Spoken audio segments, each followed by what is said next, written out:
Hey, everybody. Welcome. John Arvosis here in D.C., Washington, that is. How everybody is.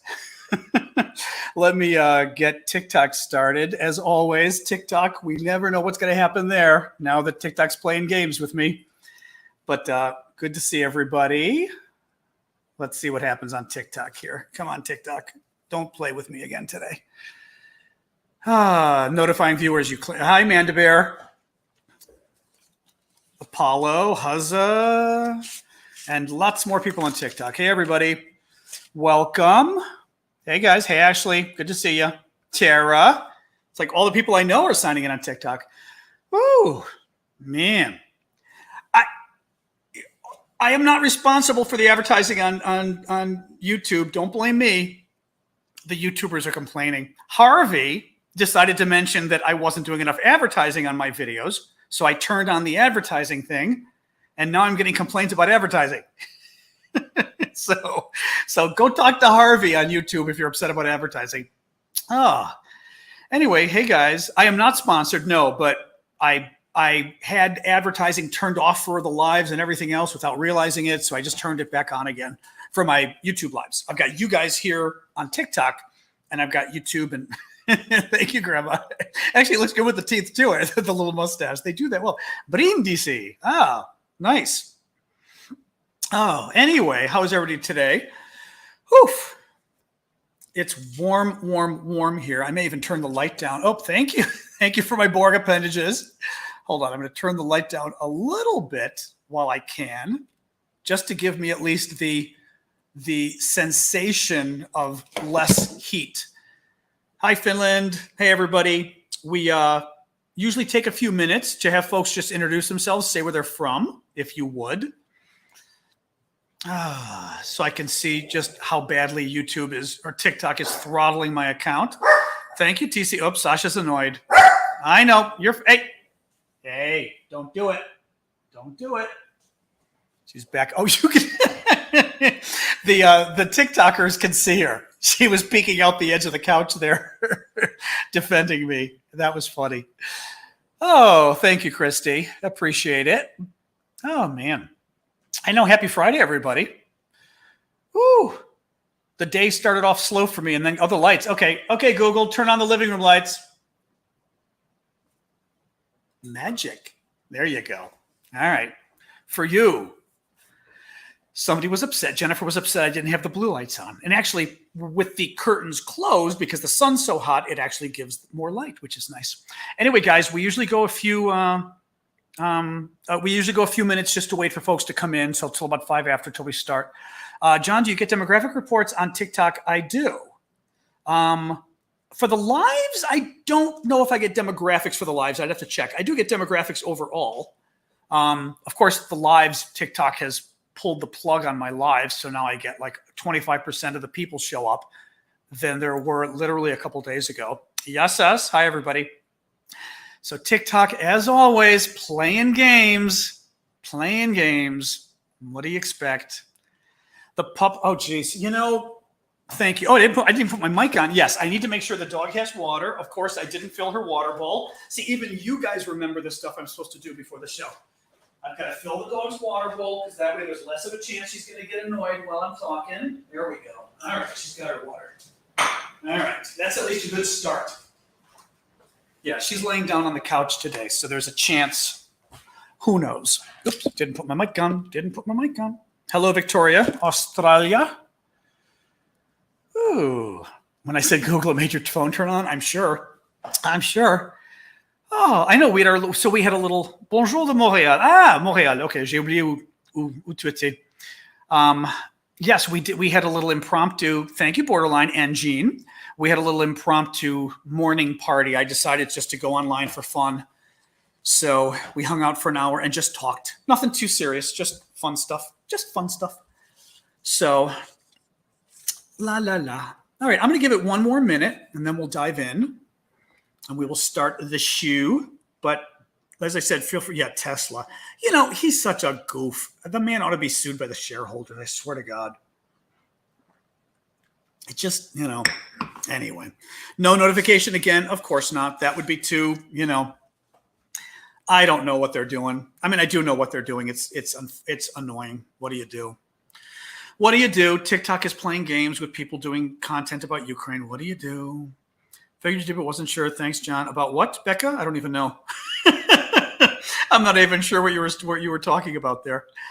Oh my! Thank you. I am happy to do the reports. All right, guys, I can start. So let me just get my notes in order. It actually turned out to. It's funny. The day started kind of like not too much news, and then got busy. One thing that's interesting, I was noticing actually, before we even start, so the way we do this, just in case anybody's new. And thank you, Harvey. Look at you doing all the fun TikTok stuff now. Just in case anybody's new, I start and do. Hi, Elaine. I start and do about 20 minutes of news ish or so about what the latest news is, what I think is important, why, and then we jump into question and answer, and we go for the question and answer till at least quarter after the next hour. And if I'm on a roll, I go even longer. And then we hang out for about 10 minutes afterwards and just hang and don't talk politics, but just shoot the breeze, and it's kind of fun. Everybody just hangs out. If you've got questions on TikTok, use the Q&A box at the bottom, because that way all your questions pop up in a row. And my head's itching from my allergies. All your questions will pop up in a row, and it makes it much easier for me to find them. And on YouTube, you know the drill. Use the comment box at the bottom, or LinkedIn, Facebook, etc. Use the comment box if you would. And for the YouTube folks that are so kind as to buy Super Chat questions, I always promise I will try to get to those immediately, rather than waiting for the Q&A. And as an added benefit, because we get so many, there's always over 100 questions or more when I do these lives. I always promise to get to the Super Chat questions on YouTube first, since folks are paying for them. So thank you. And I do appreciate the fun little stuff you guys put on TikTok as well. And we'll always try to do a shout out when I can as you're doing it. But sometimes I'm in the middle of talking about some really horrible topic, and when you throw the corgi up, I can't stop and mention the corgi, so I apologize. Anyway, all right, guys. So the news today, all right, you know what? I'm going to try to do the recap. A couple days ago, folks were saying they liked the idea of doing some kind of a recap or something. So I will give you the headlines of what I'm going to talk about. Then I'll get into it. And then at the very end, I'll give you kind of a summary again, maybe after we do the Q&A. All right. So Russia is shutting off gas to Finland tomorrow. The Chinese hacked the Russians. That was kind of fun. The Azovstal steel plant, still not clear how many people are left. Russia is having a manpower shortage in its military. The Russian forces fired on a school today. So what else is new? The New York Times issued a hideous editorial. Hideous editorial on Ukraine. I'll leave it at that, and we'll get into it in details. Italy, I saw somebody from Brindisi. I love my Italians, but I got to tell you, your government being a little flaky. Italy came out with an idea for a lasting peace today that would have made Neville Chamberlain proud. But nonetheless, France and Germany and America aren't doing much better on the peace proposal situation. So I'm not going to knock Italy. Russian forces are under pressure to show a victory and starting to screw things up as a result. The Russian food blockade is becoming a bigger issue. They've blockaded southern Ukraine on the sea there, on the Black Sea, Odessa and all of that, and the world food crisis is starting to grow. I'm going to talk about that. A little bit more on the Russian movie industry. Basically, it's screwed because of the sanctions. And that may be it. Let's see how the time goes. That may be it. So let me start first with Russia is shutting off gas to Finland. This is not totally a big deal, but it's not a small story, though, so I thought it was good to start with it. Thank you for the hat, Chags. It's basically, I'm going to slide this so I can see your text better on TikTok there. Last week, the Russians cut off electricity to Ukraine, to Finland. And obviously, they were ticked about Finland and Sweden joining NATO, or at least applying to join NATO. And starting tomorrow, they're going to cut off gas to Finland. Now, that is natural gas, not gasoline. They are claiming the reason is, and it's partially this, but it's also partially they're pissed at Finland for joining NATO, basically. But the Russians, you may recall, that the Russians were demanding that the Europeans pay for oil and gas in rubles. Now, the contract they've got is to pay in dollars and euros, but they want to be paid in rubles because they want the basically Western governments to have to buy rubles to pay Russia in rubles. Well, what does that do? That means not even millions, I think it's like billions of dollars a month in rubles have to be purchased, which helps support the ruble. Thank you, Baby Shoe, for the butterflies.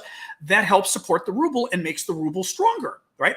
So Finland said no way. I also believe it would be a violation of the sanctions if they paid in dollars or euros, I think, but I'm not exactly sure of that. Thank you for the pancake. But Finland said no way. So the Russians are saying, that's fine. We're going to cut you off tomorrow. They are. On the electricity front, Finland was only getting 10% of its electricity from Russia last week. So cutting off the 10% doesn't matter. On the natural gas front, it is 60% of their natural gas. So that's a big deal. But Finland said it's not going to be any problem for at least several months. They are currently going to be getting extra gas from Estonia. Also, because it's summertime, the demands just aren't that great. The demands kick in for natural gas in the winter for heating, I guess, and things like that. So at least for the summertime, this isn't going to make a difference, and then we'll see what happens in the fall. China. So China, little devilish China, tried to hack the Russians. And they didn't just try to hack the Russian defense industry.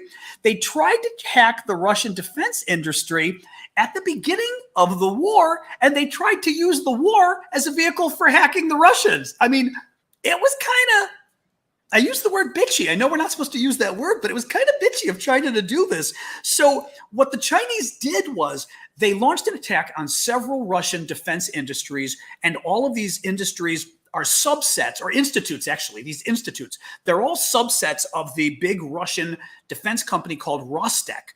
Rostec was founded by Putin back in like 2007 or something. So it's even a little nastier that it was like Putin's, mother company he formed. Well, anyway, the Chinese launched what is called a phishing attack. They sent emails on March 23rd to a slew of Russian employees for these various defense institutes, right, all over Russia. And the email had a subject line, list of persons under U.S. sanctions for invading Ukraine, and it had an attached file. Well, the idea was to try to either scare or interest these people into going, oh my God, I wonder if I'm on the list, or I wonder if I know anybody on the list. And once you click and open it, your computer's infected and everything else, right? Well, in any case, that's pretty much the story. The stories I was seeing did not make clear whether or not China actually was able to succeed in doing this, whether they, got in, but I have a hard time believing nobody got in. I mean, you sent this to everybody. Some bozo had to have clicked the link and said, I want to see if Boris is there, or I want to see if I'm there. So anyway, it's interesting. It's interesting because China and Russia are allies. Now, it doesn't mean you don't spy on your allies sometimes, but I mean, we did it to Europe, but it still is a sensitive time to have Chinese and Russian relations be a little more frictioned. And I just love the fact that they were going after their defense industry while they're at war, and that they were using the war to actually trick the Russians into doing it. Just as I said, as a non-Russian, non-Chinese person, I like to see that kind of friction. So that was good. Azovstal, the steel plant. It is still not clear who is left. We do not know how many of the commanders of the steel plant are still there. We just don't know. It's up for grabs. Hang on a second here. Yeah, we just don't know. And that's it. I have nothing else to say about Azovstal. It's a mystery. The Ukrainian government has told them to pretty much resign. Quit at this point. But it looks like some of these commanders may still be hiding or whatever. The dog is sleeping on the couch right now. I can try to show you her later, but she's on the couch right now. But yeah, conflicting reports on the steel plant. But that's kind of where we are. Russia, as a sign of Russia having problems with its manpower for its military, Russia is dropping the age limit on military service. Military service currently is 18 to 40. I think you have to register, and not everybody gets drafted. It doesn't work that way, but everybody's eligible. And twice a year, Russia picks, I don't know, 150,000 or so people that then have to come in for a year of service. And the cutoff used to be 40. The cutoff now, there is no cutoff. So it looks like this is my home. It looks like every Russian male from 18 and up now has to register for this military service. Thank you for that, Lynn. I appreciate it. I always wanted to see. It's a beaver. Okay. I never knew. See, now that I've got the big print, excuse me real quick, on TikTok, I actually can read the stuff and it says, Lynn sent a dancing beaver in sunglasses. There you go. So very interesting, but it's Western observers are saying it's a sign of the fact that Russia's having a manpower crisis. Russia's saying, oh no, it's because we need experts such as, it's a little bit better, Joanna. Yes, it's Russia's saying, oh, we need experts in, they were saying healthcare, like doctors and engineers, they said. Western experts are saying that's not what's going on. It's literally Russia doesn't have enough men at all, period, for its military, and that's why they're changing this. So Russia, here's a little bit of just Russia being Russia. Russian forces today fired artillery at a school in, and this is the town that they've been fighting over sort of big time in the east. I haven't heard anybody pronounce it, but I'm going to make an attempt. Sievierodonetsk. So Sievierodonetsk in English, in the Luhansk region in the east. It was a school where 200 people were sheltering. Thank you for that, NATO bot. Oh, I recognize you, NATO bot. I'm finally starting to recognize sort of the same people. Thank you for that. It is a school where 200 people were sheltering and at least 3 people were killed. So that's pretty lousy. But I mean, again, a school. You know, what are you doing shooting at schools? They know what they're doing. Oh, here we go. Sorry, I almost pulled this away too quickly. Oh yeah. Okay. So now we're getting to the good stuff. Okay. The New York Times. So the New York Times gets criticized by people on the right in America for being too liberal. The New York Times gets criticized by people on the left in America for always playing both sides. And basically, there's even a wonderful Twitter account, if you're on Twitter, called New York Times Pitch Bot. And a pitch, you know, in the media is when you pitch a story, you say, hey, I want to write a story and I'm thinking it's going to be about what is the situation with COVID in Ukraine? And that's your pitch. And the editor goes, oh, okay, maybe. So it's a pitch bot and they create pitches for the New York Times that are basically the New York Times BS, always trying to make it both sides of every issue, even though the issue is obvious. Well, the New York Times came out with an editorial today. And the editorial was basically, we can't keep fighting this war. We need to have peace and we need to have it now. And they're very scared. Vladimir Putin is going to love this. Thank you, Samantha, for the flowers. So I'm not going to read the whole piece. You can, I think you get like 8 stories for free a month in the New York Times, whatever it is.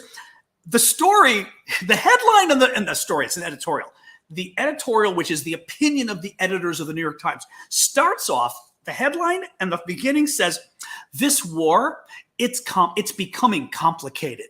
And you're sitting there going, first of all, like, it's a war, so I'm guessing it probably is complicated because it's a war, you know, but also it's complicated. Like the main argument they're making is, oh boy, folks, this war is getting complicated and this is why they're terrified and we need to like settle it now.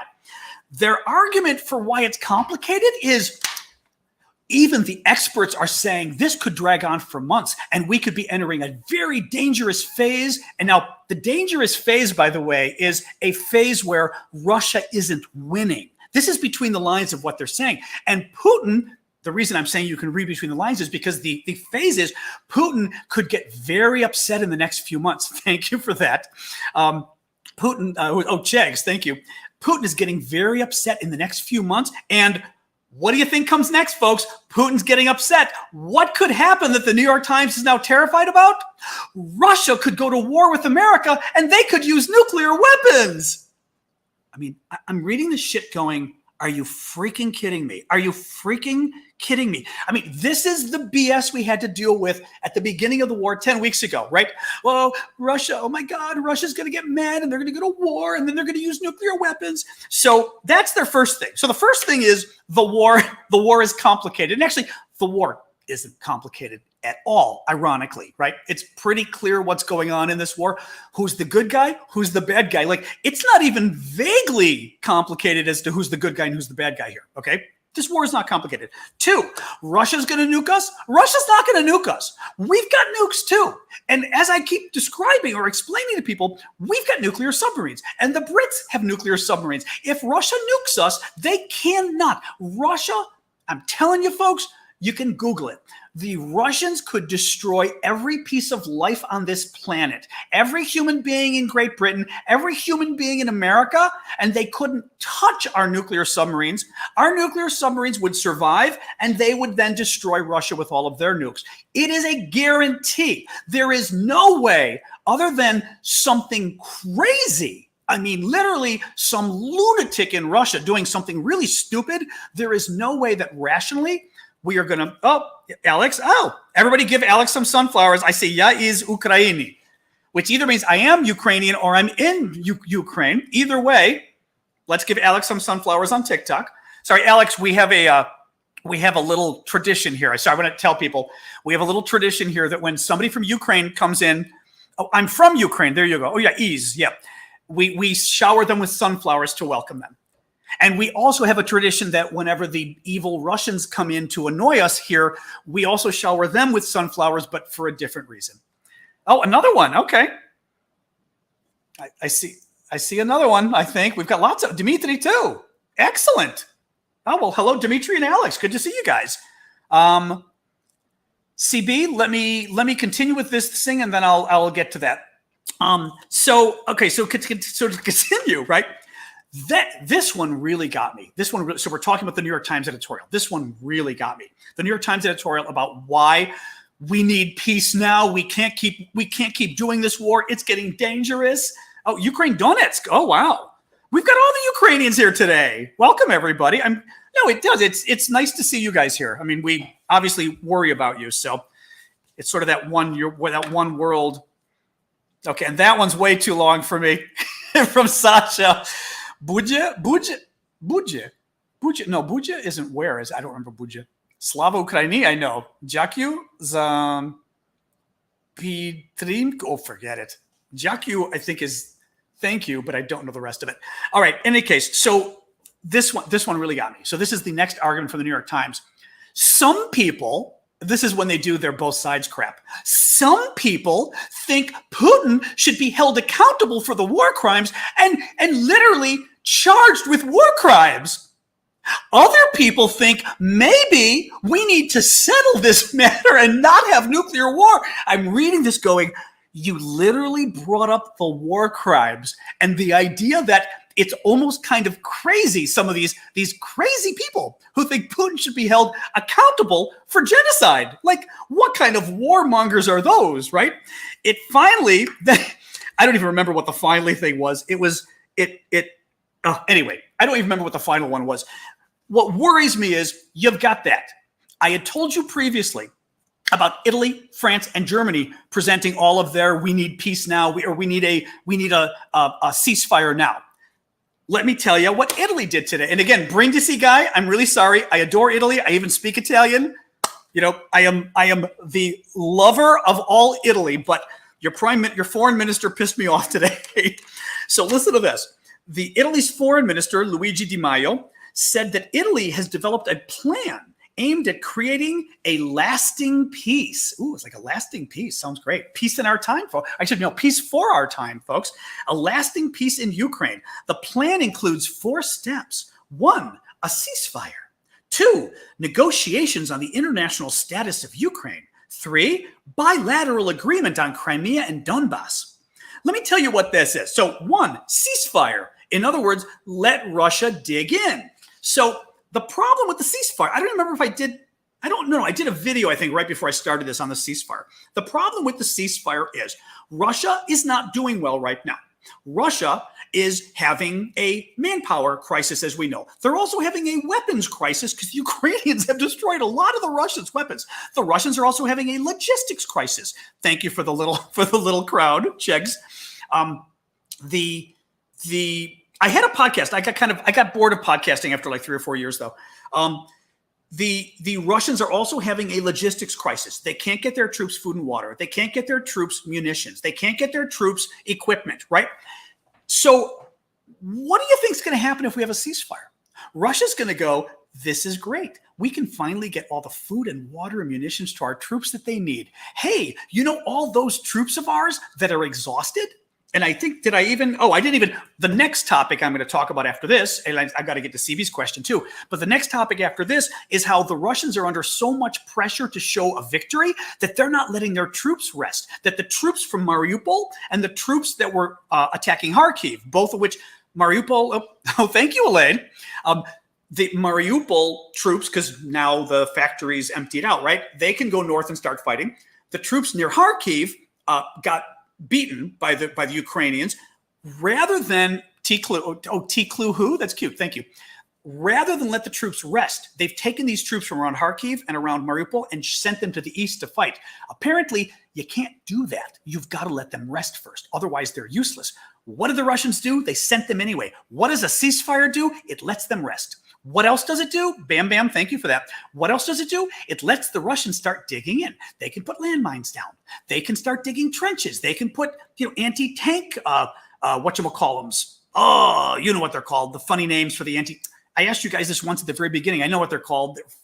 The jacks, the big boom, boom, boom of the tanks. You know what they're called. They've got a funny name.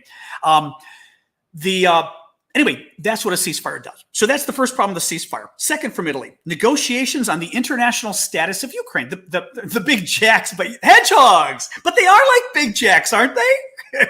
Hedgehogs, the hedgehogs. Secondly, negotiations on the international status of Ukraine. In other words, we're going to discuss Ukraine's sovereignty and we're going to debate it internationally, right? That's what that is. That's the whole bullshit. I'm swearing again. Sorry. That's the whole BS about NATO and everything else. Third, bilateral agreement on Crimea and Donbass. In other words, Ukraine is going to have to negotiate its own land with Russia. As part of the peace treaty, Ukraine's going to negotiate its own territory. What worries me is we're already entering the point now where this is the kind of thing where I was going to say it's fractures among NATO, but I don't think it's fractures because I think Biden's heading this way. I think he is. He's not there yet, but I think he may be. I've got a hair in my mouth. And I'm worried about it. He's not there yet. But all right, let me jump real quick here because CB, you had put a question, as did Nathan. Hang on. I'm going to get my glasses on this one. CB, that Putin didn't nuke the steel plant is a good sign that nuke mongering is how to. That's actually a fairly good point because Putin could have nuked that nuclear plant. The steel plant. That's actually a very good point. I didn't think of that. You're right. Because Putin was fighting. I'm going to get my air conditioner back up. Putin was. They've been fighting at that steel plant for weeks, and basically it made Putin look like an idiot because he wanted to be able to announce at the big May 9th festival, their World War II festival, that he had defeated Ukraine, and he couldn't do it. Thank you for my Borg appendage there. I like they call it goggles, Chugs. I guess they can't call it Borg appendage or they'd be sued probably, but we know it's Borg appendages. That's a very good point, CB. Yeah, you're right. Real quick, Nathan Lindloff. Sorry, Nathan. I even know I'm getting your name wrong.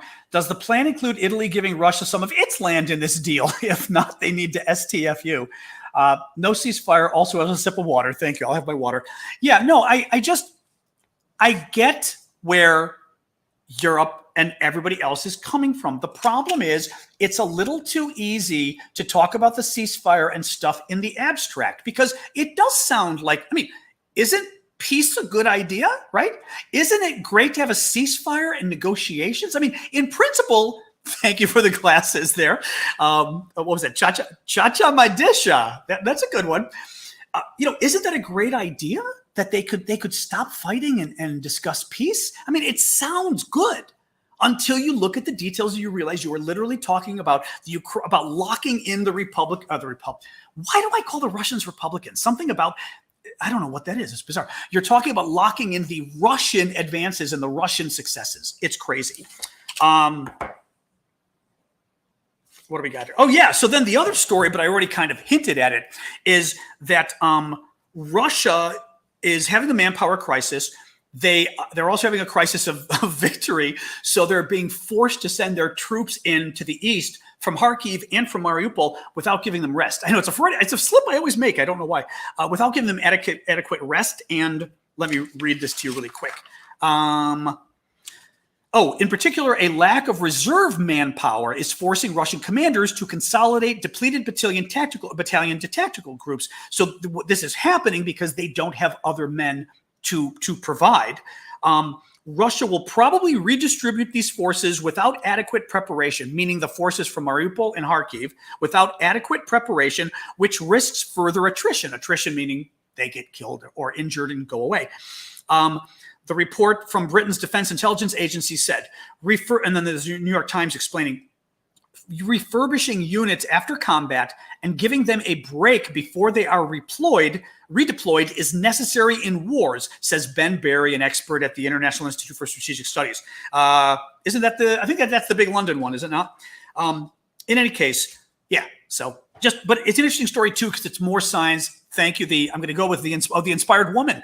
I only get the little name at top. I get the big one here. Oh, and you're a woman. Lovely. Any case, I thought that was an interesting story because it does also show you just that the Russians are having a hard time as well. The food blockade. I don't have an update on it, but it's interesting. The U.S. UN ambassador said today that the crisis surrounding Russia's food blockade of Ukraine has become a 10 out of 10 crisis. She's specifically talking about the fact that we knew Russia's been attacking Ukrainian agriculture. They've been stealing the grain. They've been blowing up farm equipment, but I mean like the big silos and farms. They've been stealing farm equipment, like millions of dollars. They stole like $5 million of farm equipment from one area alone. So they've been trying to make it so that the Ukrainians themselves have a farm crisis. They've been stealing the Ukrainian grain and trying to sell it around the world. Again, trying to make the Ukrainians starve, but also trying to make money off of it.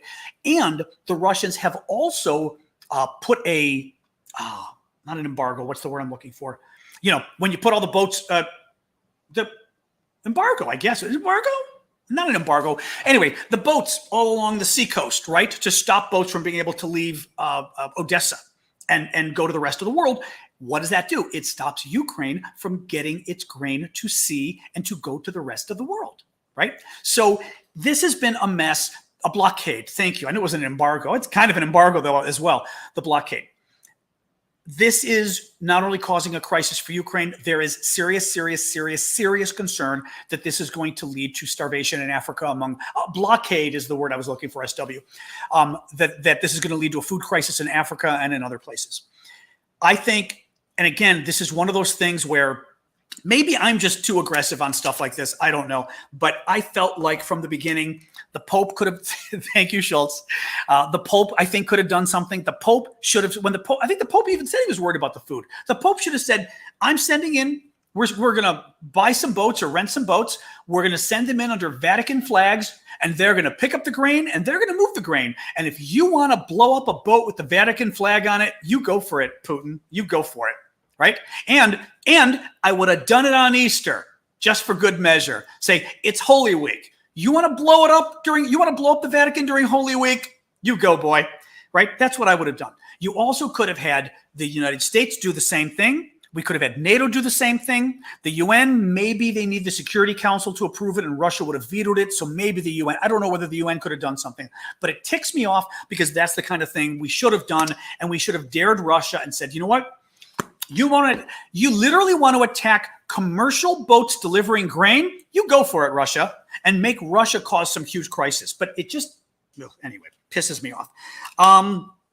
Russian movie industry, there's really not much of an update. I was just annoyed because people said I lied about that story, and I ended up doing more research and found that TASS, Izvestia, and Interfax, which are three of the big Russian, of course, pro-Kremlin news outlets, all did stories on the fact that the Western sanctions are destroying the Russian cinema industry nationwide, their theaters. Apparently, I think I may have said this yesterday, but 70% of the Russian theater revenue comes from Western movies.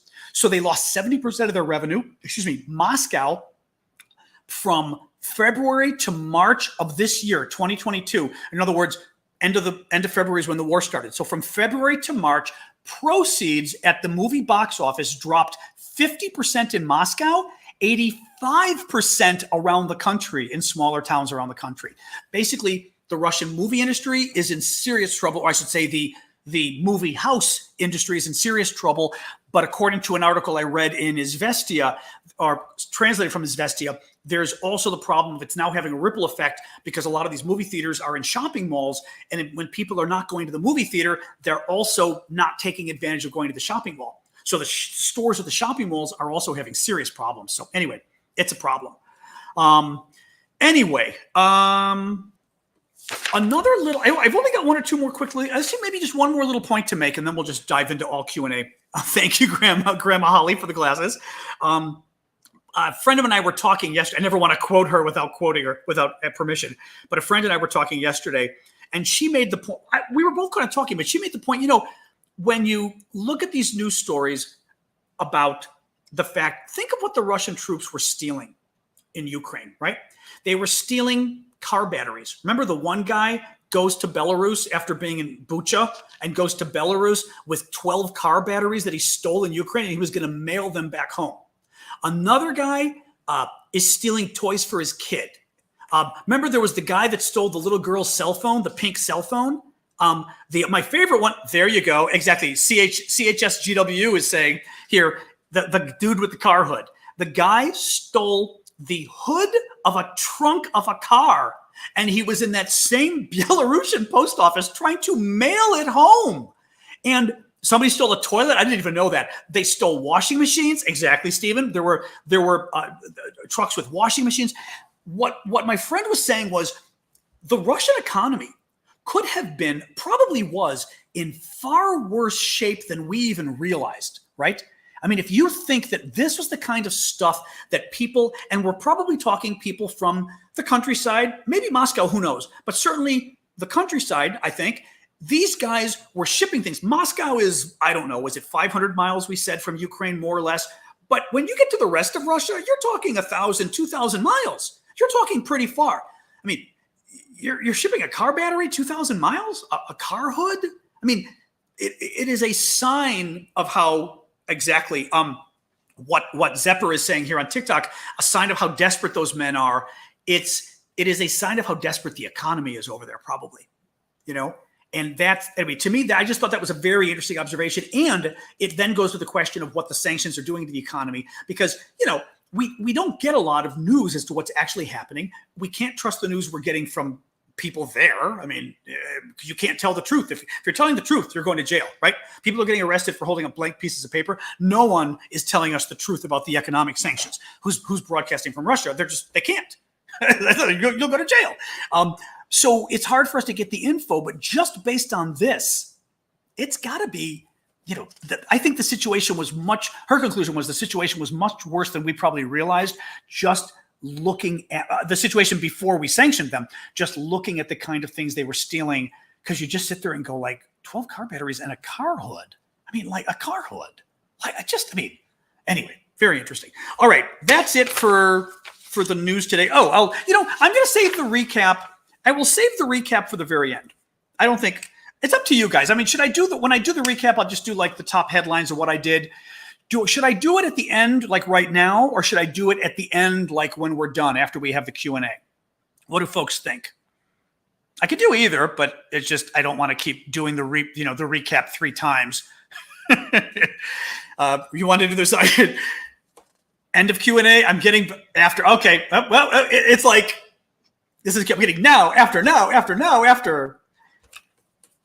Okay, I'm getting a lot of after. Oh my God! Now the nows are weighing, and I don't know. You're all, Let me do it afterwards. Because I just talked about the topics, so at least a lot of you were able to get these topics. At the end, it's possible some people come in towards the end, and then that way they're not getting it. So, all right, guys, let me jump in. I've already watched. Okay, B. Madsen, I'll start with you because you just threw a question in. Thank you, Cammy Mimi. It's funny now that I can see all of the names now that I'm using my iPad. Before I would only get the snippet of your name. And Gordon, wait, I'm looking at the bottom. Gordon Moore. Oh my God. Gordon Moore TJR. Okay, thank you for the hat and mustache.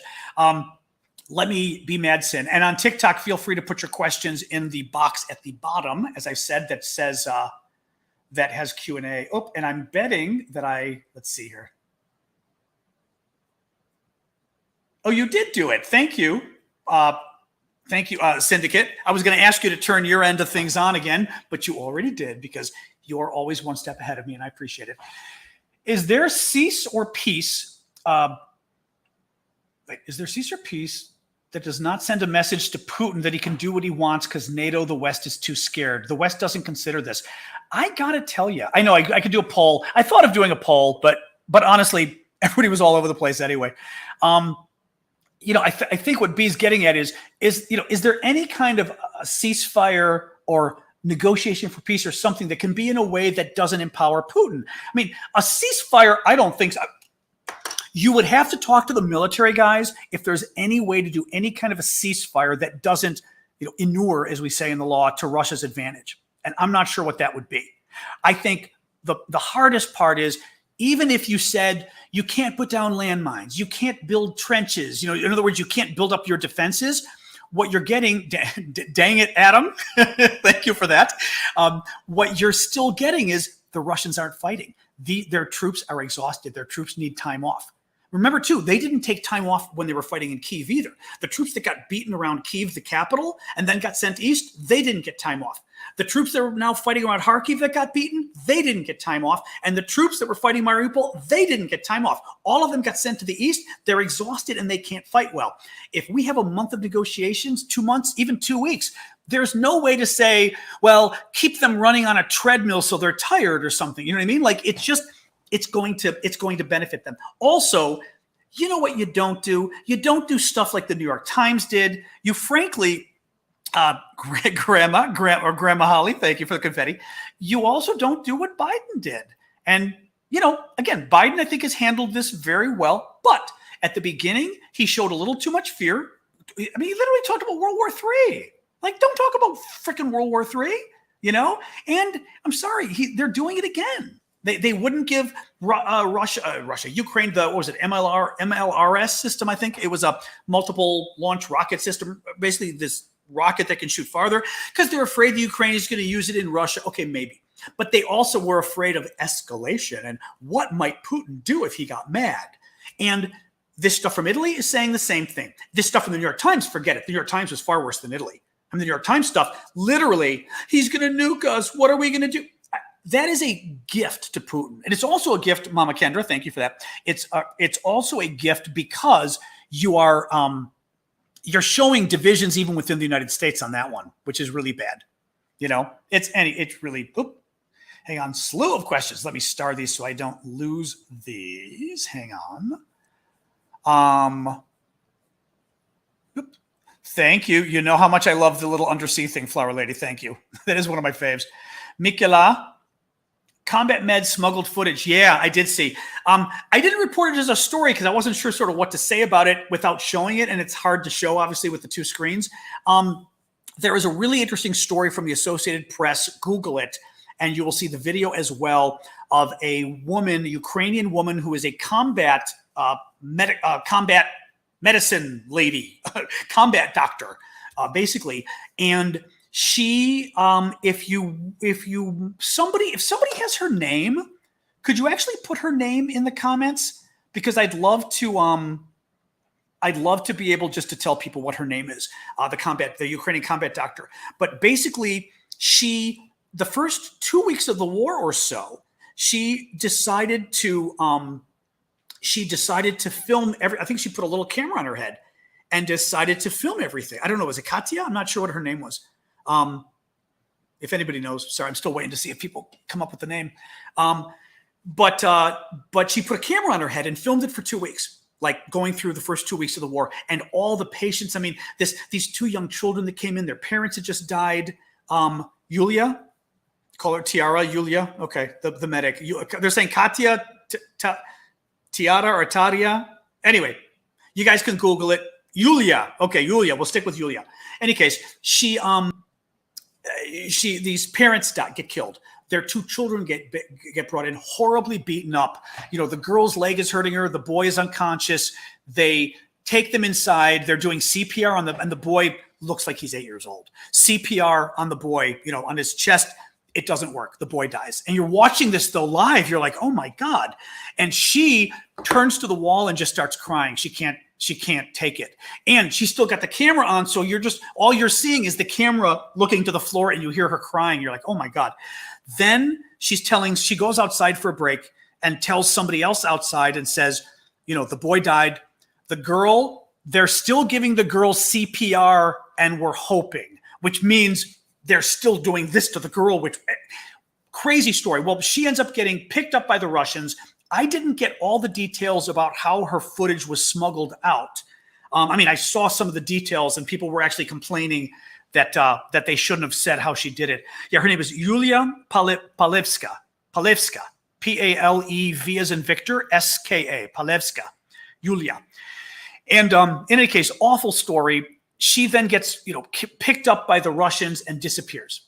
They're claiming she's a Nazi or something. She's she's not only a doctor and a combat doctor, but at one point in the video, it was a lot of gigs. Yeah. At one point in the video, the people are talking to her and saying, some civilians or somebody are going, that's a Russian soldier they brought in. You're not going to treat him. And she says, I know they're not going to treat our boys as well as we treat them, but I've got to do it. She says, I've got to do it. I have to treat them. And this woman that is literally saying in the video, no, we've got to treat the Russian soldiers, even though we hate them. And even though they wouldn't treat our boys as well and our girls as well, because it's women too. She's the one they accused of being a Nazi and she's disappeared. Anyway, crazy, horrible story. But the video, I only saw about 4 or 5, maybe 4 to 6 minutes of the video. I'm sure there's more, but it was quite moving. So, all right, let me pull up more questions here. Hang on. Let me get Harvey. I'm just going to go down in a row here. BBC is reporting that Russians are considering moving its conscription age from 18 down to 16. Get out. Okay, what's funny? At the beginning, I think you were here. At the beginning, I was talking about how Russia is changing its maximum age for conscription from 40. The age is 18 to 40 that you've got to register for the draft or whatever it is in Russia. And they're wiping away the 40 so that pretty much any man over 18 has got to register because they don't have enough men. And now what Harvey is saying is the BBC is saying they're going to. Are you sure, Harvey? 18 to 16? Oh, that's horrible. I hope they do. I hope they do. Because that is going to freak people out. That is going to absolutely freak Russians out if their 16-year-old sons have to go. And 16-year-olds, other than, with drones, 16-year-olds are not going to be as qualified. Wow, that was reported a couple of weeks ago in the UK news as well. Wow, oops. Sorry, I'm getting my mug is getting my table wet. I don't want my table to have all sorts of, one moment here. There we go. I'm starting to think all these years. Here's a question for you. When you've got a, whatchamacallit for your, it's funny. I'm doing a live broadcast where I have to speak and I'm forgetting my words. I become Coco the gorilla. My thingy for my cup. How do you know which way it goes? The coaster. Does the cork go on the bottom or does the cork go on the top? I've been thinking the cork goes on the bottom. Now I'm kind of wondering if it goes this way. It goes this way, I'm thinking? Because I've got some for my plants too. The cork goes on the bottom. Yeah, see, so I see bottom and top. This is going to be another poll. Bottom. Okay, we pretty much have bottoms. Okay. No, because all of a sudden I started getting confused because it absorbs, but why do you want it to absorb? It's on the bottom, right? Oh, the cork is to protect the furniture from scratching. Okay, fair enough. Okay. See, we're an educational program too here, folks. All right. We got that answered. That would be wild if it becomes 16. Absolutely wild if it became 16. Wow. That would be really bad. Again, I hope they do it. I feel bad for the 16-year-olds, of course, but it would really freak out, I would think, the Russian population. Lindsay, you are always generously sweet, as always. Thank you for that. And Dan 988, UAF, NGU, Rapid Response Brigade, SBU, Army, Army Special Forces. I can read that. I don't, Ukrainian Armed Forces. Okay. I'm always have to work on these abbreviations here. Yeah, Ray, I was avoiding all the, I was avoiding the jokes. Ray, was it Ray? What? Oh, or is it Red? Oh, Red Eyes Luna. There we go. I was trying to read it in Spanish. I'm like, Ray. Ukrainian Armed Forces Special Operations blew up the bridge in the path of the Russian advance. Large quantity of TM-62M. Okay, you got to help me on this one. Where was this? Russian Army advance where? And what is TM-62M? Help me here, guy. I feel free to put it without paying, of course. I mean, you can write more words. I don't mind, but I'm not sure what that means. I know so many jokes. I'm letting the jokes go. Okay, I didn't miss anything else. Yeah, Dan, write a little bit more on the bottom if you would. And again, just put it there with an irregular thing. Let me pull this left and pull up a question on TikTok. Oh, okay. I see. Dan, between Sverdlovsk. Thank you, Grandma, for that. And Rubizhne. Oh, interesting. Oh, that's good. Oh, that's good. No, this stuff in the East, the biggest, like I said, I think the biggest problem, thank you again, Red, the biggest problem for the Ukrainians, I think, is going to be the fact, all the more reason why these ceasefires are driving me nuts. The biggest problem for the Ukrainians, I think, from what I keep hearing from the military guys, is that the Russians are going to start digging in, right? The Russians are not making much progress in the East. They're getting to the point of that, what was it, the culmination point, the military term the guys teach us, which means when you're no longer on the offensive and you start being on the defensive because your troops are too tired, your troops are too dead and wounded, your vehicles are too destroyed, you're running out of ammunition, all that kind of stuff. Your logistics are going to hell, all that kind of stuff. And they've been predicting for a while now that in the next couple of weeks, the Russians are going to kind of be going from that to this.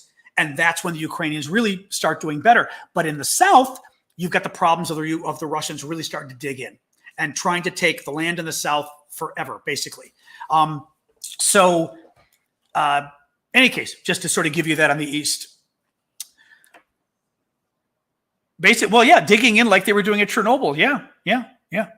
I'm sorry. So you were saying the TM-62M are anti-tank mines. Oh, okay.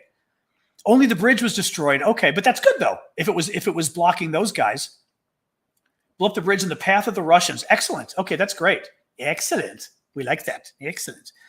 All right, guys, let me open up a TikTok question. Nothing on the Ukrainians that are in Russia, whether it's the troops or Ukrainian citizens. Nothing. We got nothing on that. And I'm worried because I'm worried that the Russians are ever going to really tell us how many people they brought over there. Are they going to tell? I mean, they claim that 1 million Ukrainians have gone to Russia seeking refuge. Yeah, sure. We may never see those people again.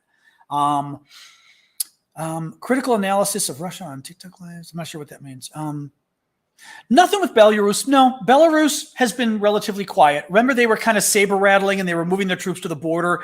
I think, and others do, to try to force the Ukrainians to move troops to the border as well, so that the Ukrainians would have to basically waste troops. And rather than use the troops fighting, they would have to move the troops to the Belarusian border. Nothing since then, though. No. I don't, Nick, it's a good question because we haven't sort of had it in a while. Nick Pereira is asking, do you think NATO should intervene? What's funny, actually? I wish I could I can share slides. Too bad. Yeah, they don't let me do poll. I wish I could do a poll or something on, wait, can I? I don't think so. Let me look here. I can with you guys there, but it won't let me do a poll. No, it won't let me do a poll here with my streaming software. Too bad. But I mean, it depends by NATO intervene, okay? I think NATO can still do more. I think NATO troops getting involved does become a problem, okay? We want to do everything we can to avoid direct war with Russia. I mean, I think that's a fair point, but testing my little That's still working. I bought a new stand. I bought these stands for my iPad that I keep. This is one I bought, but it ends up being a little low. So it's hard to get the little thingy in there for charging or for my microphone. So I've got a second one I'm using here that's much better. Amazon. I know people on the left hate Amazon.com, but my God, what a gift that company is. Okay, I'll stop that. I know they're going to get mad at me for saying that. I don't think the situation merits NATO sending in troops. No, I think we should keep helping the Ukrainians, and I do think we should be giving them more. And I think us worrying about weapon systems that supposedly, are pushing Putin too far. Give me a break. Again, how many times does the man need to threaten us with nuclear war? I mean, I'm just kind of over it at this point. No, we're empowering him every time we get into this discussion. I don't mean you, of course, but I don't think NATO should be sending in troops at this point. No, we haven't gotten to that point yet. I don't think so. CB was asking, Elon Musk. Yeah. Elon, let's save Elon till the end since he's not Ukraine, but we can save Elon for the last part. But yeah, Elon's in a little more, not more trouble, but more stories coming out about Elon. Let me see if you guys have more questions. Okay. Mike is asking, I wonder how the Ukrainian citizens will react if Russia digs in. Will they fight? Will they tell Russian positions to Ukrainian army? Oh, the actual citizens themselves in the area. Well, that's going to be interesting. Yeah. I think what you mean is the Ukrainian, the Ukrainian citizens hello, Canada, the Ukrainian citizens in the towns that the Russians are occupying. I would hope it would be living hell. I don't know what's going on in Kherson. I would hope there's an underground network in Kherson that is just blowing up. I know I do need a map in Kherson in the south, occupied by the Russians, that would keep causing them problems. But who knows? I don't know. Ukrainians would want to generally, whether there's that kind of network in a town like Kherson, for example. I don't know. Finland created a beer called Otan. Oh, that's funny. Otan is OTAN is NATO in many European languages. So in Finnish, is it Otan? I guess it is if you call the beer Otan. In French, it's Otan. I know in Spanish, I'm sure Italian's got to be the same. Finland created a beer called Otan. They said that it tastes like security with a hint of freedom. Oh, that it is sold out. Oh, that's fabulous. It tastes like security with a hint of freedom. That's really great. I love that. Hi, Annette. You're funny. TikTok does get rather busy, but I'm always surprised you like it on Facebook because I feel like I'm going to put up Annette so everybody else sees she's saying hi. I always feel like Facebook is so on its own over there, but that's really funny. Yeah, that is really funny. I like that. Let me, I yawned. Is it? It's still not that late. I shouldn't be yawning yet here, guys. Let me see. It's just a hot day. Like I said, gross. And I did my breathing thing earlier for my allergies, but it's bothering me again, man. I just, Thomas 12 asked about, do I think this could escalate to a world war?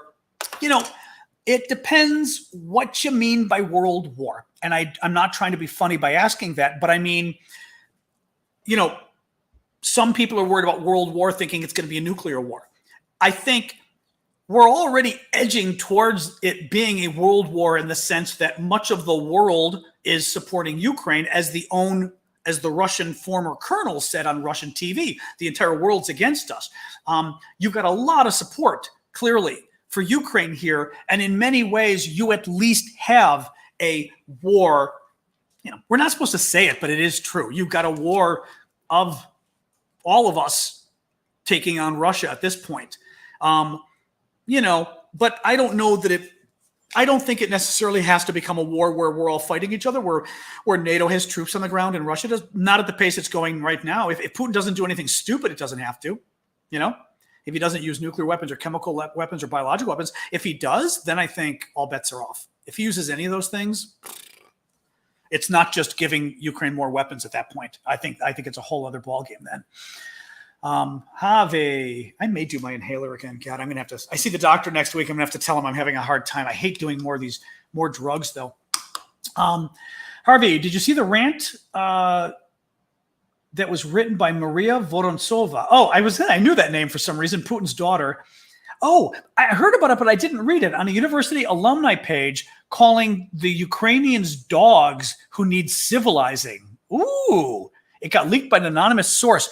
I heard about this. Yeah, so Putin's daughter was talking on a private chat or something at her university, or an alumni page for her university, and she called the Ukrainians dogs who need civilizing, civilize them. Wow, what a witch. I mean, Jesus Christ. I mean, what a surprise. I hadn't read what she said. I read people said, like father, like daughter. That I had read. Hang on, we're doing my...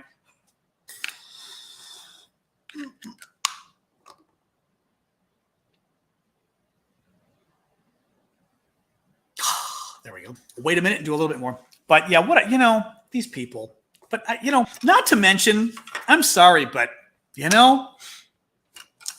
I've known a lot about the Russians over the years. Again, the ones I have met a lot of nice Russians when I was there. I was in the Soviet Union and I went to Russia afterwards. I met a lot of nice people. In the aggregate, it's kind of a effed up country in the aggregate.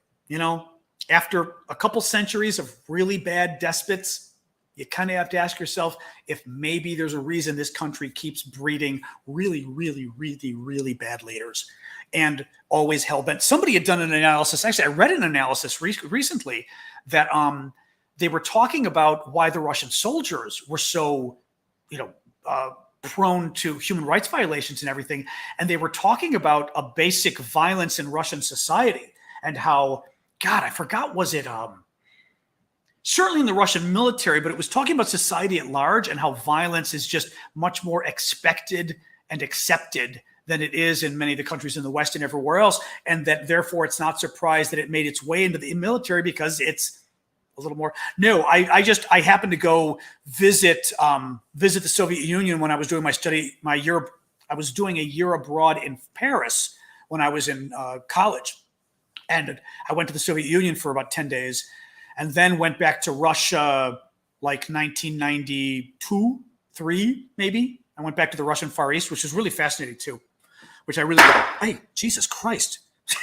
That was let me get a little towel. That was my coaster hanging onto my glass a little too efficiently and scaring the hell out of me.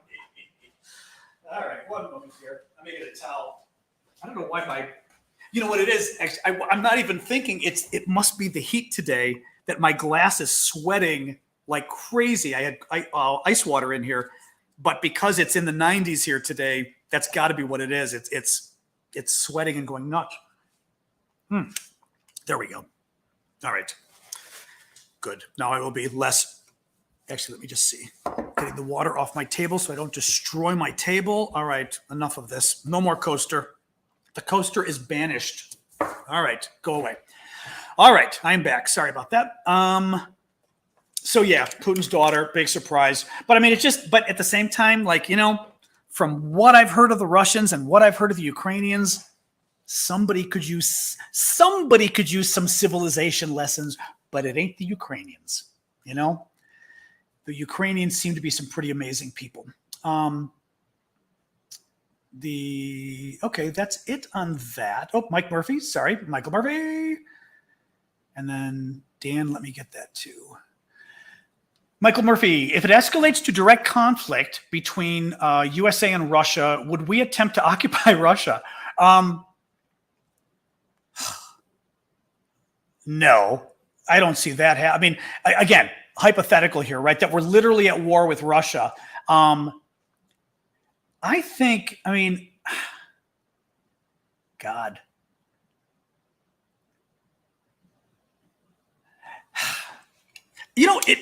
It would come, well, first of all, I guess to some degree, look what the Russians did to the Ukrainians. When you occupy land, it's an interesting, there's a couple, Mike, sorry. Mike, you're right, Mike. When you occupy land, there are a couple things going on. One, makes a wonderful bargaining chip when you occupy land, but On the other hand, when you occupy land, it makes somebody much more possibly interested in using tactical nuclear weapons to get you out of occupying their land. So, that I don't think occupying any land in Russia would be the goal. The goal would probably be to get rid of Putin or somebody else. Thank you, Grandma, and have somebody else take over, or to get the Russians just to cry uncle. But I mean, we've never seen a war not in recent. Well, World War II, I guess, right? But occupying, first of all, historically, we haven't really been occupiers. So it depends what you mean by occupy too. Would we try to take over the country? I mean, what would be great is if Russia could have some kind of a revolution, if Russia could become like Europe or Japan after World War II and somehow have democratic values instilled. But Jesus, I mean, I guess I'd be curious about Japan. I don't know enough about Japanese history. But it's an interesting question. I was just, somebody saying, Adelina is saying about similar scenario to Japan in World War II. I mean, Sasha's still asleep on the couch. Sorry. Europe, well, I don't know. Did anybody have much of a history of democracy? I mean, Germany, a little-ish, right? But did Japan have any kind of democratic tradition before World War II at all? Yet Japan is now a healthy democracy.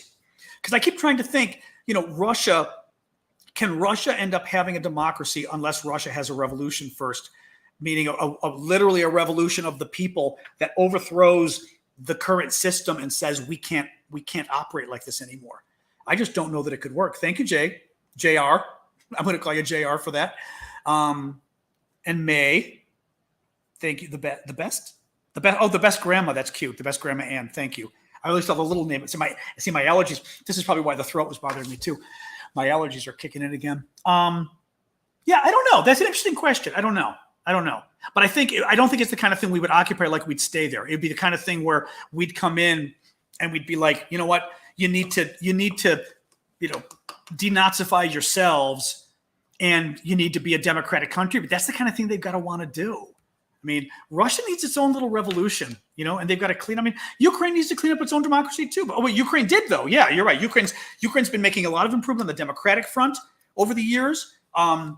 Russia, but they wanted to, and they had they had their own kind of democratic revolution, right?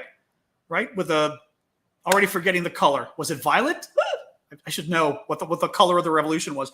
But but the Russians, I don't know if the Russians want it. I do have a good air filter. Actually, I do keep forgetting. I've got to change my air filter. I've got a very good air filter, actually, but I need to change my main one in my apartment. The timer came up because I do it every 2 months. And hold on. I didn't do it. 10 seconds.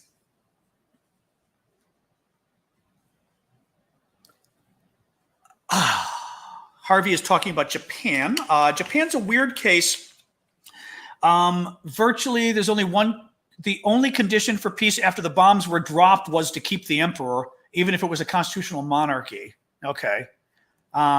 Japan was I know it was a monarchy. I know that because of the emperor, but I wasn't sure, was there any kind of democratic history at all, taking place? But not that era. I'm thinking pre-World War II, right? The monarchies, thank you, Louis, for that. The monarchies would have been pretty strong monarchies everywhere, even in Europe, right? Orange Revolution. I was thinking orange. I wasn't sure. And then Maidan. Okay. And Melissa, I wasn't sure if you intended to ask a question. If you did, because that almost looks like you meant to ask a question. If you did, feel free just to write your question as a regular message. And if I miss it, the moderators will point it to me. Orange chicken. I know I love orange chicken too. A good orange chicken. Let me just a couple comments from folks here. Russia proved in the last 100 years their only ability is war, sadly. Mikula is saying, I actually saw a YouTube video and a man was speaking how after World War II, countries had the chance to fall and fix themselves and redeem themselves, but Russia never had that chance and needs to still happen. Well, Russia didn't fall after World War II. Russia won, right? I mean, Russia won and then showed its true colors by kidnapping half of Europe. I mean, they were sadly an evil dictatorship, sounds familiar, and a hubristic, egotistical, genocidal dictatorship that won. Had they lost, maybe they would have fallen and fixed themselves. but they didn't lose, you know? And then they lost the Cold War, but they still, and Afghanistan at the same time, that's when they fell and had a chance to fix themselves, and they went all World War I on us. You know, let's go crazy again. So, would China even allow us to try to occupy Russia? Well, that was Melissa's question. I mean, right, that, you know, I mean, I don't know whether this also comes to the question of what do we even mean by occupy Russia, right? I mean, do we literally mean we invade the country and we take over and start occupying land? I mean, I don't know. You know, we start invading from the east. I mean, let's face it, that would be a world war. That would be a mess if we literally were at all out war with Russia and bombing each other's homelands and everything else. And China would have to get involved, and whose side would they pick? And I mean, imagine that scenario. And then China takes advantage of it and goes and invades Taiwan. I mean, the whole thing would be like, oh my God, you know, so I don't even know how you game. I mean, our military, I'm sure, has gamed out those scenarios, but I don't even know how you game out those kind of scenarios, you know? I know now we all want orange chicken, thanks to Nathan.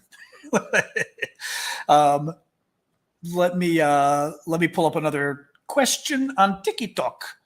Okay, I'm not up on this. What is a Terminator? I'm gonna admit my ignorance here. Kayla McLean asks what my thoughts are on the Terminators being sent.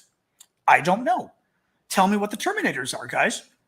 Again, bringing it up because I think this is good for everybody else too. I'm sure some of you know, but a lot of you may not know what it is. So I'm more than happy to. Terminator tanks, but who sent these from where? Which were these? These weren't you don't mean T-72s. These are different ones.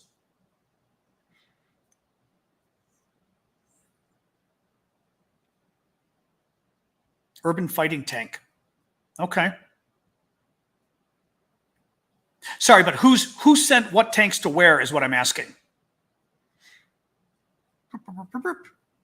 Oh, that's okay. If any of the mods, although she's over at Facebook, if any of them, Twyla, why don't you, although the mods can't write back to you, but I'll ask you real quick, and then we can talk about the Terminators. If you want to tell the mods, write a message and say on which system were you blocked? Were you blocked on Twitter? Were you blocked on, on YouTube? And it depends. If you're blocked on TikTok, just give us your TikTok handle and we can find you.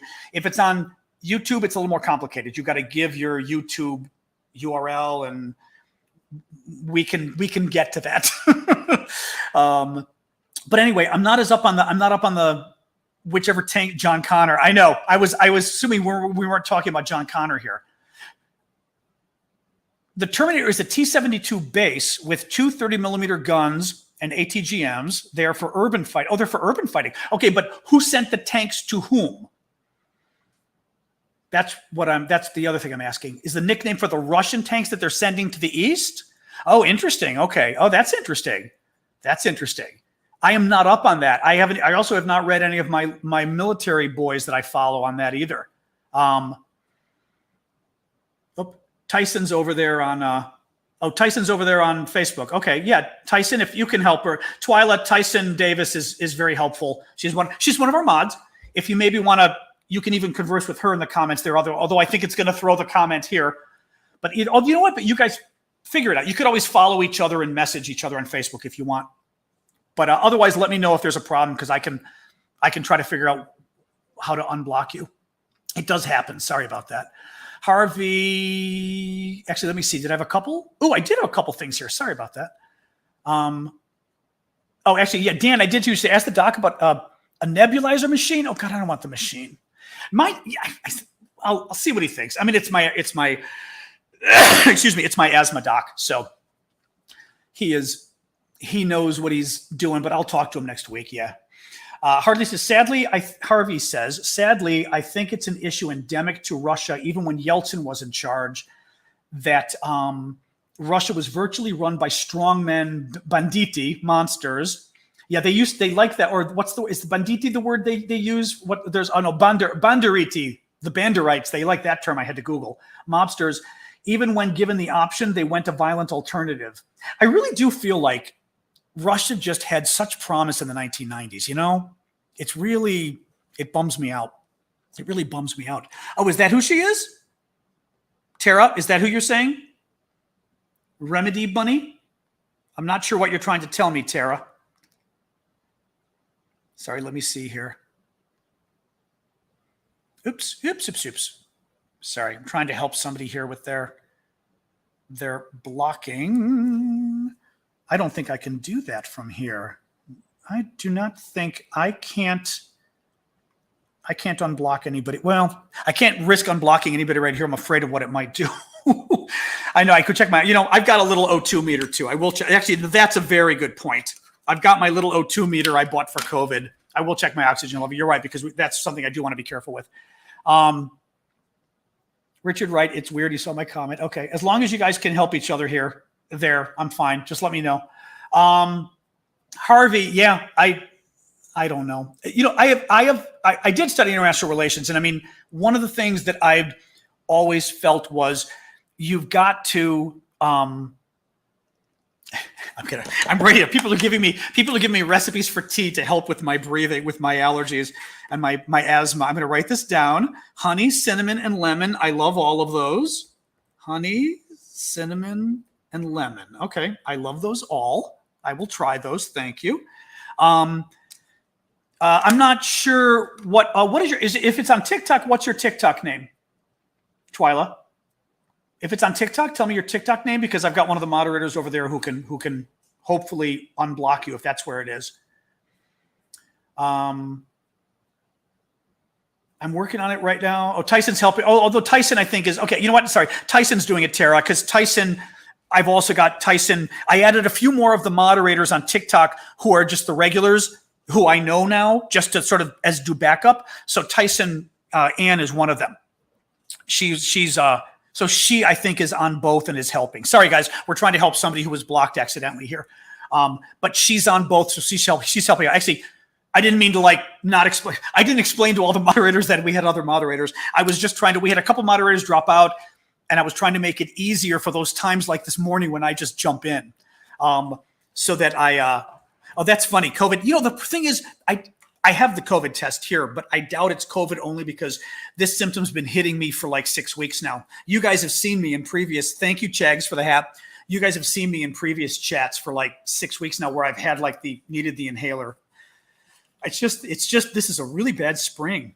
And unfortunately, yeah, thank you. I like the lighting. Yeah, I like it is 17 after anyway. Let me see if we got a couple more, another question or two, and then we can talk about my home. Actually, I think Tyson is helping you anyway. Oh, that's funny. Her TikTok handle, oh God, shit's getting weird 32. Spell it with a Z. So shit's with a Z, getting weird 32. 32. So you can see if she's blocked over there. Or Tyson Ann, if you're there, you can do it too. Whoever's over there. And worse comes to worse. Well, you guys should be able to do that. What else we got going on here? Wiki says the BMPT Terminator tank support fighting vehicle is an armored fighting vehicle. This vehicle was designed for supporting tanks and other AFVs in urban areas. Okay. So it's an armored fighting vehicle. I mean, I know we say tank. The thing is, I've learned enough this war to be careful in what I call a tank, because the military boys get upset when you call things tanks that aren't tanks. But thank you, Grandma, for that. But I wasn't sure. Yeah, is that considered a tank, or is that one of those things that's low that has the tank gun on it, so to speak, but it's lower than a tank? Okay. TikTok is giving Tyson Ann's having well. See if you can do it, Tyson. Otherwise, I can have Tara try too. But it's shit's getting real 32. Or no, not shit's getting real. Was that it? Shit's getting weird. I'm going to write it down myself just in case we have to do it afterwards. It's getting weird 32. Okay. We like to, oh, hello. I saw that. Thank you for the hat. Jay. Actually, there we go. I'm going to slide over again so I can see your guys' names bigger. All right. I think it's 7:20 already. I think I would like to shift this to just hanging out for, you did unblock. Okay. Moon Mia unblocked her. Thank you, Mia. I know you're known by either you're a star or a troublemaker, Twyla. I don't know which. But I'm glad we were able to help you. What's your thoughts on a BBC article that the war is damaging UK-EU relations with Northern Ireland? What, why? I thought I saw something about that popping up the other day, but I didn't know why. Oh, Elon Musk. That's true. I'm going to talk about Elon Musk. I have no idea as to why the war would affect anything with Northern Ireland. That's Brexit. Yeah, I remember the Brexit Northern Ireland thing was crazy because Northern Ireland and backdoor into the EU and all that kind of stuff. But I didn't know anything about the war. So Elon, yes. So Elon will be our segue. Elon will be our segue. I'm not the one actually kicking people, but others do the kicking. Oh, they think it's me. Yeah, I'm not the people do. It's very rarely me doing the kicking. Sometimes I do the kicking, but during lives, I'm almost never doing the kicking during the live itself because it's too hard to sort of multitask and everything. But Elon, so it's not even say an accusation. The story came out that Elon Musk apparently paid. Thank you for that. Is it Peach? I want to see. Oh, Peach umbrella. That's cute. Thank you. That the story came out that Elon Musk's SpaceX, I believe, had to pay $250,000 settlement to a woman, a flight attendant, who. Okay, she is unblocked now. Excellent. Twyla is free. Had to pay $250 or reached a $250,000 settlement with a flight attendant who claims, and I'm guessing it was a private jet or whatever, that Elon exposed himself to her and lots of other stuff. Exposed himself to her, wanted sex. There's something about a massage thrown in there and all sorts of stuff. Settlements are not proof of guilt. Having said that, a $250,000 settlement sounds like guilt. Human, thank you for that. I haven't seen that one in a while, though. Actually, that one I don't know if I've ever been able to see. It's neat on the iPad to see the TikTok stuff on the big screen. That's a lot of money. Yeah, that's a lot of money. Now, he's a rich guy, so it's also possible they just wanted it to go away. But if it were even vaguely... Is that the same one? Or did they come up with different little things? Or the little, I think it's got to be the same though, with the little postcard at the end. That was cute though. Thank you. It's a lot, but it's not a lot when you're considering you're Elon Musk. So it's also possible that the company, or he felt the company, I guess they did it through the company, felt it's better just to have this go away. Having said that, $250,000 for something to go away is a lot. But I agree. It's go away money. It's go away money. Although that's good go away money. The UN didn't give me that much money. That's pretty good go away money. I gotta tell you. Then again, the allegation's pretty freaking high. What that is, you know what I mean? That's a heck of an allegation. With its non-disclosure. So who knows? Who knows? Let's just say I wouldn't be surprised if it were true. I don't. As I said, I think I am. We talked about this yesterday. I am impressed by what Elon has done with Tesla and SpaceX. Thank you, Grandma, for that. I am not impressed with Elon, the human being. I think he has the psychological development of a 13-year-old boy. And he makes boob jokes. He does. I mean, the tweets he's done recently, literally, I saw him doing a tweet about women's breasts, jokes about women's breasts. And you're like, dude, you're like the head of two major companies and you're making jokes about women's breasts at all, let alone on Twitter in public. I mean, I'm a lawyer, but I don't practice. Did you hear her shake? Look at you, Lena. That's good. You guys literally heard Sasha shake. All right, Moo. All right, I have to get her a treat because that's my bribe. Hello, you. I know you're on the floor there. 1 second. All right, I got to get Sasha a little treat to give her a bribe here. I will give you a treat as a bribe, Sash, because your fans are demanding. You're a star. That's okay, Karen. Okay, there you go. Okay. Let's go say hi to everybody, and you get your treat while you're saying hi. Okay? There we go. There we go. Okay, little treat. Oh, there you go. There you go. Yes. Now my little terrier is like, okay, I had my treat. Hi, can you stay a second and say hi real quick? Real quick? Okay. Okay. Yeah. Yeah. How are you? I know. She's like, she's looking at her. She's like, I want to go down. Thank you for that. Thank you, Louie. Yeah. She's like, get me down. That was your side. That's funny. You could hear her shake though. Yeah. She did the wake up shake. Oop, microphone. She did the wake up shake. That was her little like, that's funny. She got really sick several years ago and almost died. And they thought it was duodenitis, but who knows? Okay, she's still got water. So to be careful, I've had her on a special diet, but I mean, it's a prescription food, but it's dried food. So it's not that expensive. You know, the prescription food that's raw, I'm like, forget it. But I buy these prescription treats as well. The Royal Canin or Canine, whatever it's called, but they've got a prescription treats that are good for the digestion. But I also have some other treats she gets. Yeah, exactly. Dog themed. Thank you, Prince, for that, for the Corgi. But she gets greenies because she does like her. She gets a greenie in the morning for her tea. Sasha is a Russian name, although I'd say Sasha is a Ukrainian name. Actually, I'm assuming the Ukrainians use the same diminutives, don't they? Or they say Sasha as well, right? And the names like that, I'm assuming. But Canaan? Okay. I was going to say, it's not Canaan. I always say Canaan, Royal Canin. But they've got some treats that are good for digestion, or that are soft on digestion. So I give her those. She gets the greenies in the morning for her teeth. And then I've got a treat at night she gets as well. That is, yeah, I mean, it's the vet had recommended it, or I forget one of the other big brands. And it's nice because they've got a lot of selections. So like, she's always been on the gastrointestinal one, but you know, her last visit, the vet was concerned that maybe she's got, beginnings of kidney disease or something. Although greenie means something different in the UK. Oh God, I don't even want to go there. Oh, go. Dare I ask what a greenie is in the UK? You might as well tell people now. People are wondering. Sasha's 12. She's a Yorkie Bichon. 10 pounds, 12 years old. Knock on wood, she's healthy. The kidney thing is questionable because, well, I shouldn't say questionable. The blood test did show a little bit of oh God, a greenie. Oh, a greenie. Oh, it did show a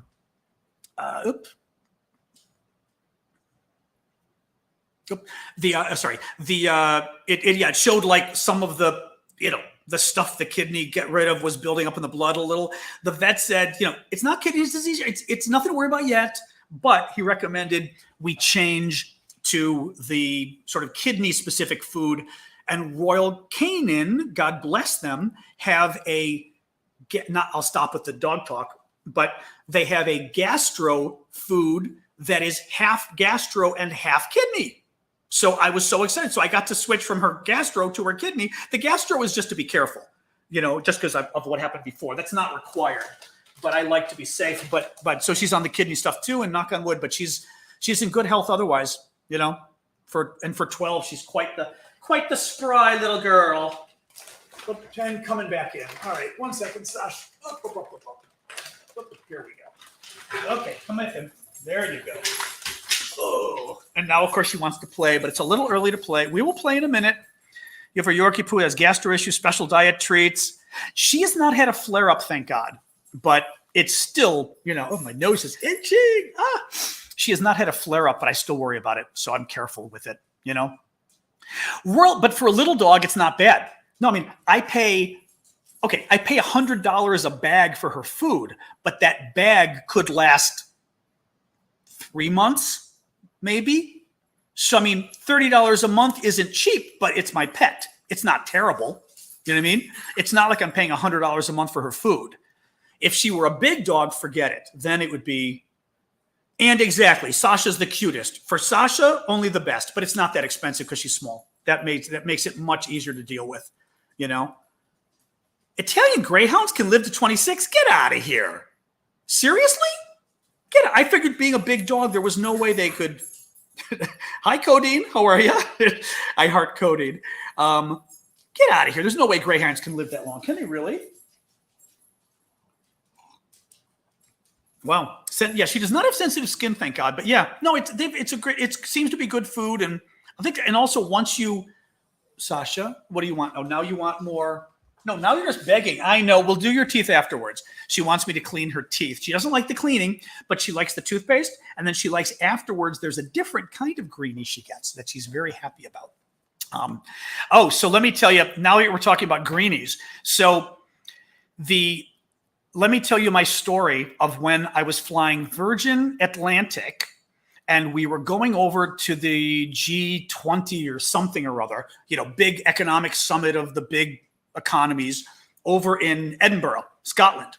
And we're flying over, Branson was going. I got to meet him. He was a nice guy. I was sort of walking the airport with him. Very nice guy, though. Meeting going to the flight attendants and saying hi. I mean, seemed like a very nice guy because I liked that he would also he literally go up to flight attendants in the airport who recognize him and saying, hey, where do you work? Like, just very friendly. I respect that. Anyway, Virgin Atlantic flying over, British flight attendants, of course. I'm the American. And I'm sitting, and it was like it was one of those big 747s where you've got all that seat room in front of all that room by the door. So like I'm sitting by one of the doors, but I've got 10 feet in front of me before the next section starts, right? Well, because of that, I didn't have room in front of me. And I had, and I'm not going to use the word, I had a bag, right? When you travel, especially this is now back in 2000, this is 2007 actually. Back in 2007, I had the bag around here tied on that I had, paper. I had all my different things in the bag. I don't know, my phone, whatever I had, lots of stuff. And the flight attendant said, even though that's on you, you really can't have it there because if there's an accident, it could push, whatever. I'm going to stow it away and afterwards ask me and I'll get it. So we take off and I had something in there I wanted. So we were already in the air and I called her. I said, oh, excuse me. I said, you had taken my, so here's the thing. Now, bingo, you had taken my fanny pack and I was wondering if I could get it back. She goes, your what? And I said, my fanny pack. She goes, do you she goes, do you mean, what do you, and I said, the thing that goes around my waist, she goes, oh, you mean your bum bag. And I think she also said, I think she said, we may call it a banana too. And I remembered, I said, oh yeah, in French, I want to say in French, I had learned they call it a banane, like a banana. And I said, yeah, my fanny pack. She goes, and she goes, wait, I'm trying to remember now whether, oh yes, no, she didn't tell me what it meant yet. She just started laughing and runs into the other part of the cabin to tell the other flight attendants what happened. And I'm sitting there going, what the hell is going on? So so they're looking out and laughing. I'm like, okay, what happened? And she goes, well, in England, a fanny. No, I'm telling her, I'm saying a fanny pack. And I'm explaining to her, I go, it's a fanny pack because in America, this is your fanny. And it's what little kids call their butt. A little kid, you'd say, oh, you fell on your fanny, right? She goes, oh, in England, a fanny, and mind you, Virgin Atlantic flight attendants, you can imagine, she's tall, she's beautiful, the blonde hair that's up in the little hat, because they and the beautiful outfit and the high heels, they were just the beautiful, I would almost say, at least back then, it was like this traditional flight attendant look. And she goes, in England, a fanny is this on a woman. And I'm looking at my flight attendant going, and I was like, oh my God. Oh God, it was absolutely, literally I had no clue what she was talking. And then she did that and I went, oh my God. And she's like, I just have to tell everybody this. I was like, yeah, me too, lady. But oh my God. Oh yeah, it's the front. I know, I was like, that's why I said in America, it's the back. And the thing is, it's also the back. It's the nice word that we use around little kids. Oh, did you hurt your fanny when you fell down? Oh God, that was so damn funny though. And again, beautiful flight attendant, just the whole aspect of it. I was like, Sasha does do multiple tricks. Yes, she doesn't sort of play the piano or any of that kind of stuff, but she Yeah, I mean, she can sit, she can give me her paw, she can dance. She's really, I mean, crazy good about standing up. Really, I know my English slang for when I go back, very good at standing up. And that's something she's always been good at. She uses standing as a tool. So she literally trumps. Oh, that's funny. Farts are trumps in England. That's funny. That is funny. Sorry, Twyla. Twyla's getting ahead of herself because she's excited she's unbanned now. So she's sharing British slang with us. That's funny. They call farts in England trumps. That is funny. I think I'd heard that a couple years ago, but I forgot about that. But yeah, no. So Sasha likes to sort of stand up to look at things. She can lay down. Oh, the best part is I was told that, I know my UK audience, I'm sure, I was told that dogs, like for training them, they train even better with hand gestures and things. And I think my sister had said, try to teach her to lay down, but to do this. So, and she learned it right away, like that this means, I taught her to lay down, but then she learned that this means lay down. And it's funny because sometimes though she gets confused because like she was barking for food or a treat or something and being kind of rude. And my sister with her dog puts the hand in front of the dog's face to say, stop barking. And Sasha's barking. And she's like, Sasha, no. Oh, thank you, JR, for that. She goes, no. And she puts her hand in front of her and immediately Sasha stops barking and lays down. And we started laughing. We were like, okay, for that one, you get the treat. But also, I tried to get her to roll over. And I'm in the front yard of my mom's house trying to get her to roll over. And I didn't realize like some people were walking across the street who were watching. And I'm like, okay, Sasha, roll over. And I'm going like this. And for some reason, she got it through in her head to spin around. So now when I go roll over like this, she spins around standing up. So like, I don't know what you'd call it, like rotate. She just goes in a circle. And it's the cutest thing because I'm like, roll over. And she goes boom, really quick. But otherwise, I haven't been able to do much else. Oh, sorry, Coda. Although actually, Coda saying he or she is upset that they missed the show today because they just got here. But I did not do my summary of the news yet because people said I should leave it for the end of the show. So you know what? Why don't I read my summary? Perfect timing since Coda is asking. Oops, if I can find my page 1 of today's. Here we go. Okay. Yeah, let me do my summary, and then I may or may not stay for a couple more minutes because it's getting later here, and the dog is, I always love that now with the TikTok people at least. Hang on. Oops, hang on. Trying to get this. Come on. Swipe left to close. There we go. This is what I've got going on down there, TikTok people. You can see. I'm being stared down by my dog who's wanting me to stop doing this. But let me give you the news summary and then we'll see. Yeah, she's still there. The dog is just standing on all fours looking at me like, come on. Okay, the top stories today. Russia shuts off gas to Finland starting tomorrow. China tried to hack Russia in the middle of the war. That was pretty fun. The Azovstal steel plant, we still don't know how many people might be inside, including commanders, but it sounds like a number of the commanders might still be there. Russia is dropping its age limits on military service. It does not have enough men to fight and is therefore getting rid of the 40-year-old limit on service so that anybody over than 40 now also, well, either can apply or might get drafted. It's a regular iPad PB&J. I just got it. Sash? Not right now. Just wait. She wants to play ball now. I just got it last week. Also, Harvey heard that he says the BBC is saying that they may also be, will you wait? That they may also be lowering the age from 18 to 16 for military draft in Russia, which would be really crazy.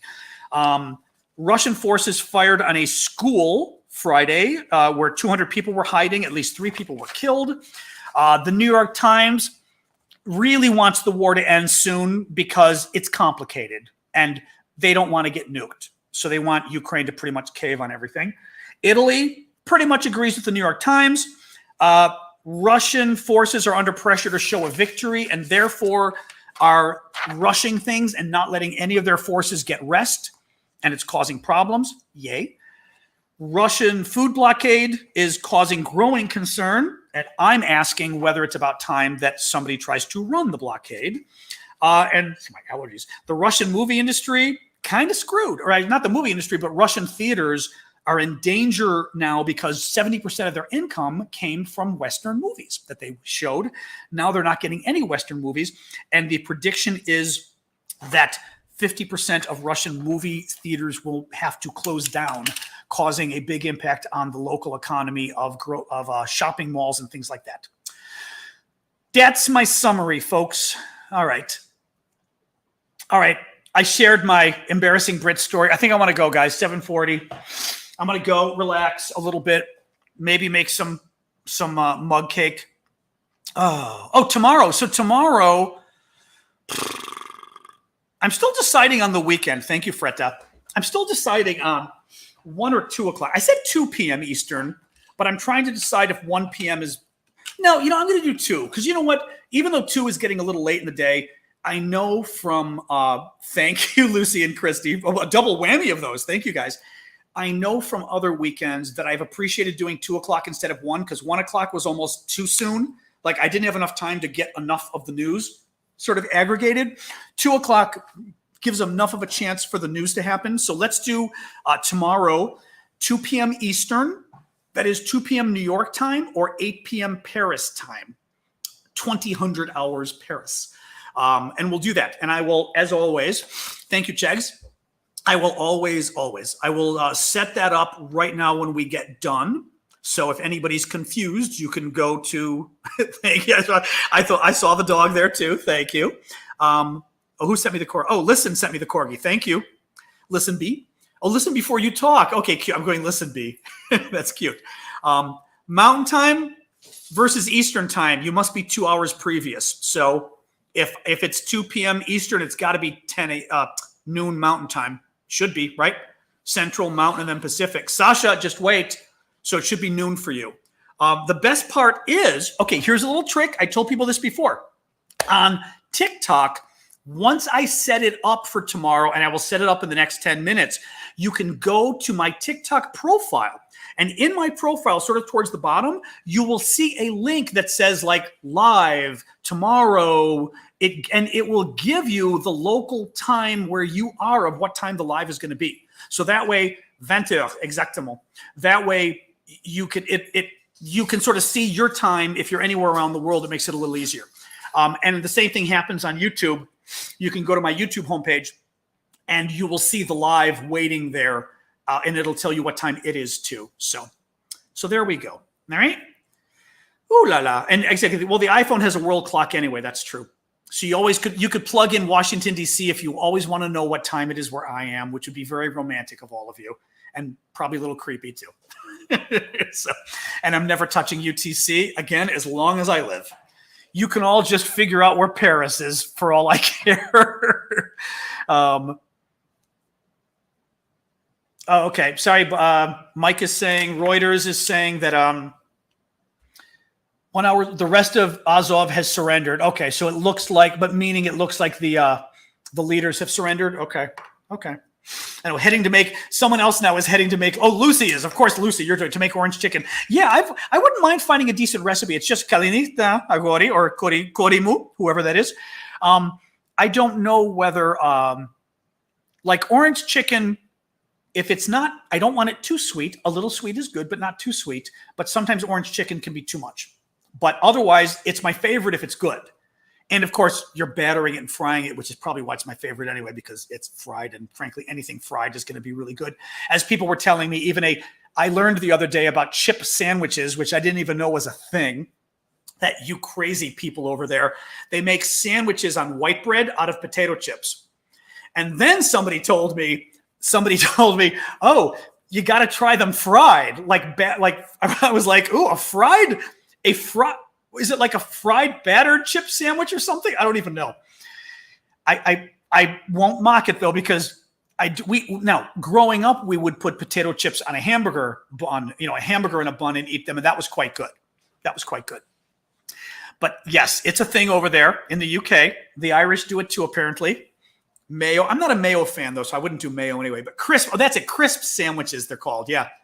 I just think that's the funniest thing. Potato chips on. Now, mind you, it's probably really good. If you guys think it's good, I'll try it. A fried Mars bar. I'm not a Mars bar fan. I am a Snickers bar fan. So I would like a fried Snickers bar, and then I'd be happy. We have them here at state fairs and things. Veggie souvlaki. That's just like a crime there. Of veggie souvlaki. I believe you though, but veggie souvlaki, as we would say, akuseki. Veggie souvlaki. My yaya, my grandmother would have a fit. You having a veggie souvlaki. That's funny. Oh my. All right, guys. Okay, I'm going to sign off. So tomorrow, 2 p.m. Eastern, 2 p.m. New York City time, or 8 p.m. Paris time, we will do this again. All right? All right, guys. And I'm going to try to breathe, and hopefully that'll get better. I will go change my filters right now, and I'm going to make that tea that you recommended as well. All right, guys. I'm signing off. Goodbye, goodbye, goodbye. I'm going to sign off of you guys on YouTube first.